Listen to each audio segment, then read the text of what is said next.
The storm came without warning, a monstrous wall of white swallowing the city streets whole. One moment, the world outside the office windows was calm, the glow of streetlights reflecting on wet asphalt. The next, a wall of swirling snow and wind enveloped everything, transforming familiar streets into a frozen wasteland. We were trapped. It had started as our office Christmas party, laughter, small talk, glasses clinking. A few co-workers danced awkwardly in the narrow space between cubicles.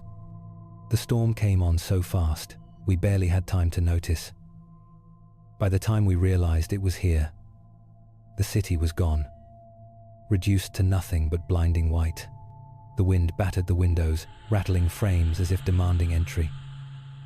Outside, the snow moved like living fingers, scraping the glass, building in impossible drifts. Inside, we tried to distract ourselves. We joked nervously, sipped our drinks, played music too loud. But as the hours passed, people began disappearing.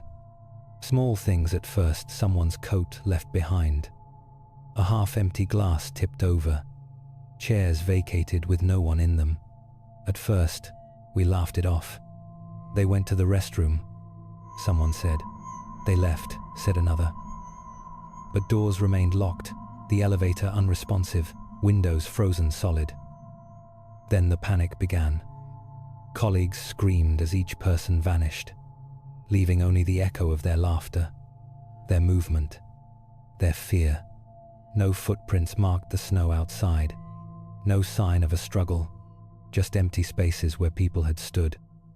My chest tightened with the understanding that this was no ordinary storm. The snow had become alive, a conscious, hungry entity. It was waiting, watching, consuming. The corridors of the office seemed to stretch and bend. Walls warped impossibly, and the snow, once outside, now brushed against our faces inside, cold fingers prying at our clothing, dragging us toward windows and walls as if to claim us. Attempts to flee were futile. Panic clawed at our throats. Screams echoed into nothingness. One by one, they were taken, swallowed by the blizzard's icy maw. I watched a co-worker vanish before my eyes, her footsteps frozen mid-stride, her eyes wide with realization. A whisper of snow, and she was gone. The room was silent for a heartbeat. Then the wind returned, inside, around us, through us. I ran, desperate for anything solid, anything real. But the snow was everywhere, pressing, suffocating, alive. My hands brushed against a desk, only for it to vanish into frost. The floor beneath me seemed to vanish as well, replaced by a sea of pure, white nothingness. By dawn, it was over, or at least, it seemed to be.